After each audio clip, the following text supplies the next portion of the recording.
गावाकडे जाऊन म्हणायचो, मी माझ्या आजोबांना विचारायचो, आजोबा आजोबा हे गाणं का म्हणायचं? ए रे रे पावसा तुला देतो पैसा.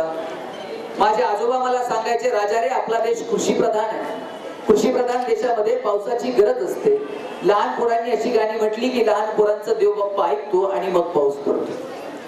आमच्या बाप दाद्यानं, आमच्या आज्या पंजानं, आमच्या समाज व्यवस्थेनं आम्हाला सांगितलं, पोरांनो आपला देश कृषी प्रधान आहे. कृषी प्रधान देशात पावसाची गरज आहे. पोरांनो म्हणा ए रे रे पावसा. आमची समाज व्यवस्था, आमची कुटुंब व्यवस्था आम्हाला ए रे रे पावसा म्हणायला शिकवते.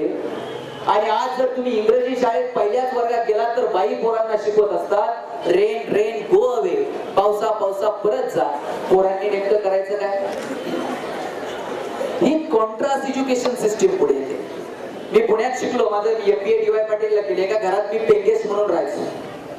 त्या घरातली बाई स्वतःच्या बाळाला एक वॉटर बॅग भरून द्यायची. ज्या घरात मी पेंगेस म्हणून राहायचो ना, त्या घरातली बाई स्वतःच्या बाळाला एक वॉटर बॅग भरून द्यायची आणि सांगायची, राजा हे पाणी गरम आहे, हे पाणी उकळलेलं आहे, तुझं पाणी तू प्यायचं, तुझं पाणी दुसऱ्याला द्यायचं नाही, दुसऱ्याचं पाणी तू प्यायचं नाही. समाज व्यवस्थेचा, कुटुंब व्यवस्थेचा कणा असणारी आई लेकराला सांगते, तुझं पाणी तू प्यायचं नाही, तुझं पाणी दुसऱ्याला द्यायचं नाही, तुझं पाणी फक्त तू प्यायचं.